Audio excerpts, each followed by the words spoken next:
got a pretty good haul of carrots there after I cleaned them all up, took all the bug damage off. And the beets, pretty good too, actually. Best year for beets for me. I usually don't get very many beets. They're usually like little tiny chunks like that, but I've got some big ones in there. So I don't think I'm going to can them.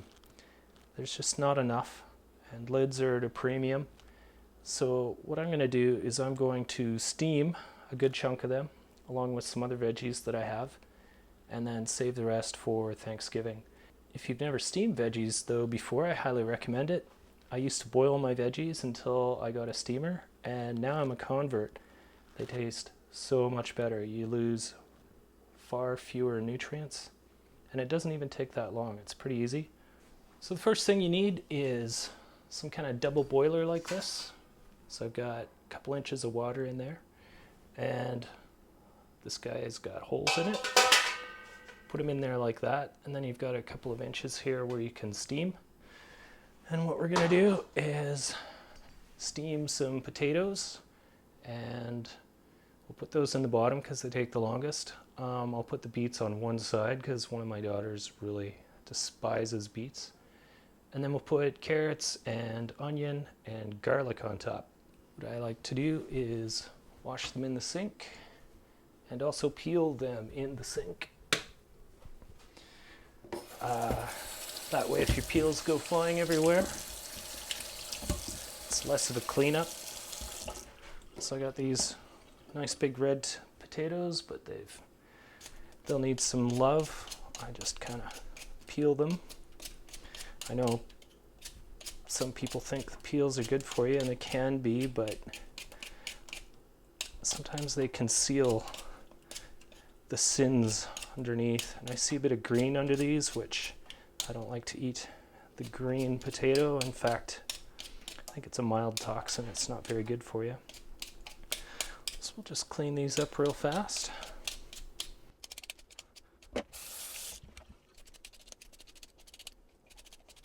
You'll notice I'm peeling with my right hand because, once again, the world is made for right-handed people. If I try and use this peeler with my left hand, it doesn't peel. I guess it kind of does, but not as well. So part of being left-handed in a right-handed world is learning to be ambidextrous. That's why I can't play sports, though. I never know which way to hold a bat or which foot I want to kick a ball with. My aim is terrible because I'm always aiming at a cone of uncertainty. But these are peeling pretty good. Haven't had to do much cutting yet. Actually, no cutting yet.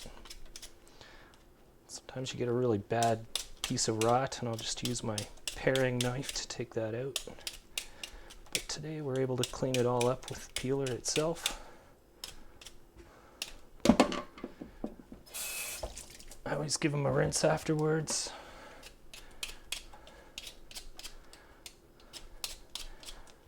I find you get less sludge that way. I do that with everything. In my peaches canning video, you saw I rinsed the peaches. I didn't film myself canning tomatoes this year, but I rinsed the tomatoes. I rinse the potatoes. You just get less foam, less sludge in your food that way. So there's all my potato peels in one nice place. My carrots are pretty nice after the cleanup. I don't really need to peel them, and in fact I won't, except that one. I thought it looked a little rough on that side. Maybe this one too.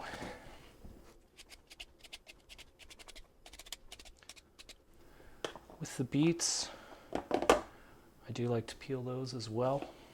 You can see they just taste better if you peel them. The peels are usually the bitter part. I tasted one earlier and they're pretty sweet, but with a fairly bitter aftertaste, and that's due to the peel being in contact with the soil. They're a bit trickier to peel, but they can be done. Try not to take too much skin off my fingers there. And like with potatoes, once you peel them, you can see I'm finding a bit of bug damage here. I'll just clean that up. This one I trimmed a bunch already. It's not a lot to peel.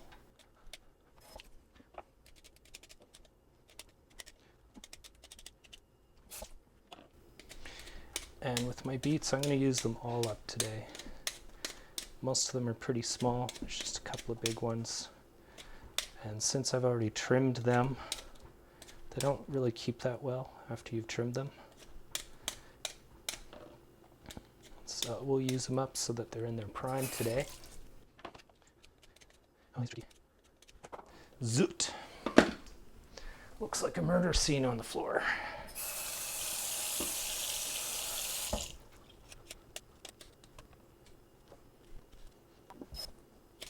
I'd have to say peeling is one of my least favorite tasks.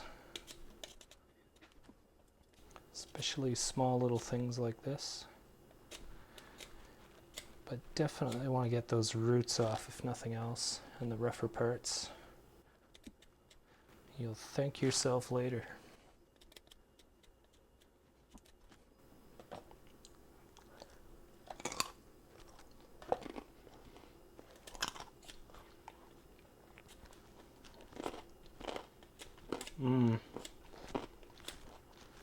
That's some good sweet and bitter in my mouth there. I don't particularly enjoy beets, but I eat them because they're good for my health. And the more I eat them, the more I don't mind them. Check out that, eh? Looks like a murder scene. Alright, let's start cutting some of these up. With steaming, I like to put my heavier stuff on the bottom. Mind you, potatoes, carrots, and beets are all pretty dense. Let's get the potatoes out of there. We'll do the beets first. They are definitely the most dense. And what I do is you don't have to chop them too small. I just sort of make them into like very large French fries almost. There's quite a few of them. Usually I only do like one beet, but today we have an abundance, which is good. Help heal my liver after too much wine during COVID. I know none of you drank during COVID, and neither did I.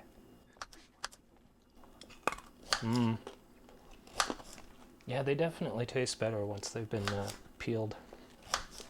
Less of that bitter aftertaste. So out of consideration for the people in my house that despise beets, I'm going to put them on one side like that.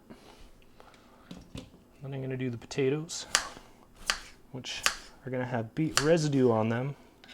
But that's just too bad.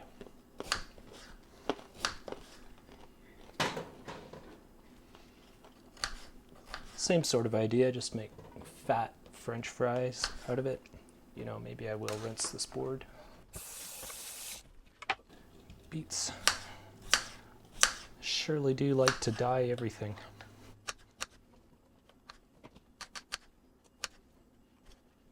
As you can see, that pot's getting pretty full already. Like I say, aside from the peeling, it doesn't really take long to fill up a steamer. You can probably have a pot of these ready to go faster than it would take someone to deliver to your house. Let's get a couple more. Oh, lost one beside the stove. The beast who lives beside the stove will never starve. So this is a lot fuller than I expected. I do like to try and get an onion on top. At this point, you can actually start it. I usually put it at about a 6 on my stove. I'm going to use a yellow onion. I'll show you how to prep them up real quick. Get the loose bits off. And then take a chop diagonally up top. Like that. Oh, That onion is spoiled. Let's get a different one. Let's take off the loose bits. Take a, can we see that? Take a diagonal cut. Another diagonal cut. And then do the same on the back side. And do a cut like that.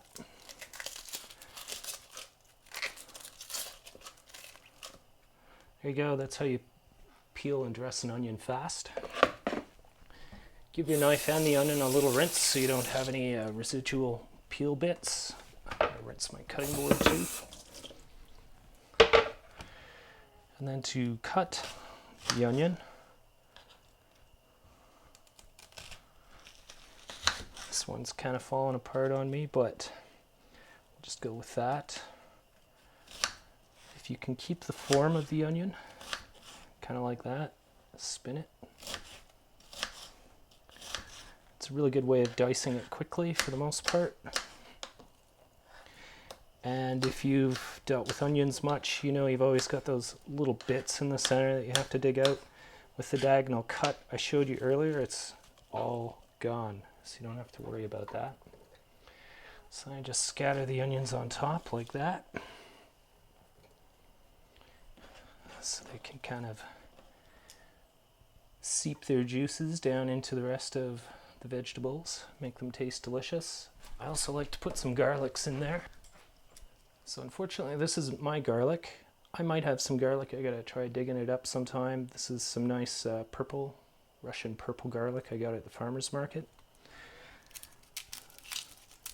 So I like to do about, I don't know, 3 or 4 cloves.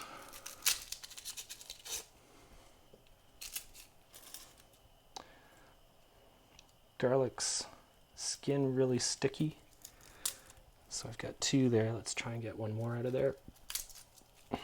That'll do.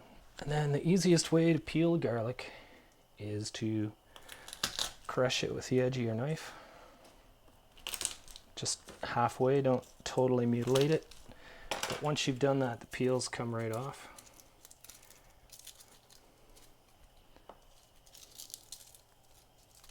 You don't have to spend half an hour picking away at it. All right, and then as always, give them a rinse. Rinse your knife too. I like to take off the little stem ends.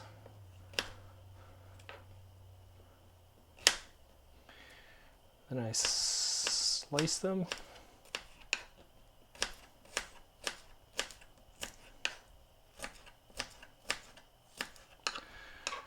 And then I kind of mince them. And I hope I can show you how I do it. Then just kind of scatter those on top.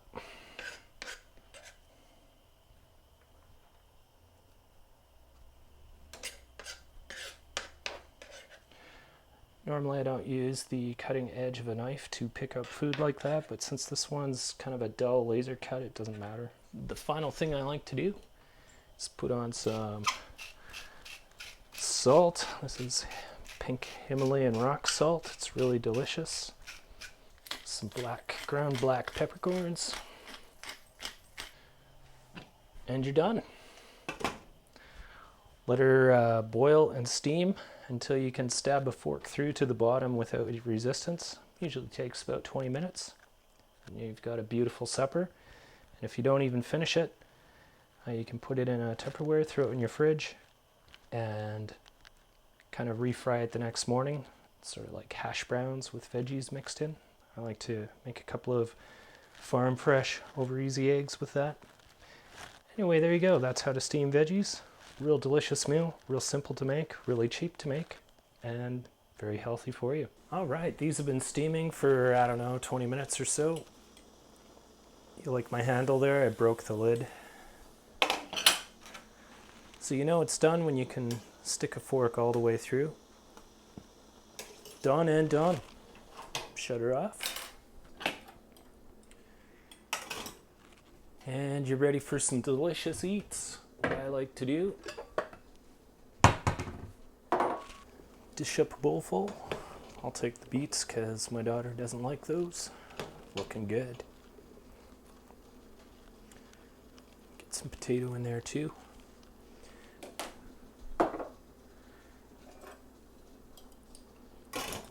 I like to dress mine with a bit of olive oil. Again, help clear the cholesterol out of my veins.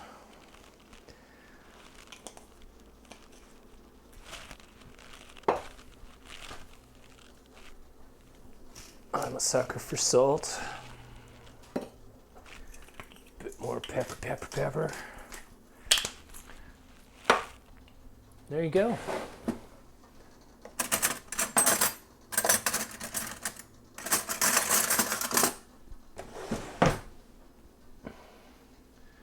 Delicious dinner, straight from your own garden. Oh yeah. Thank you for watching. If you want to see more content, please hit subscribe. See you next time.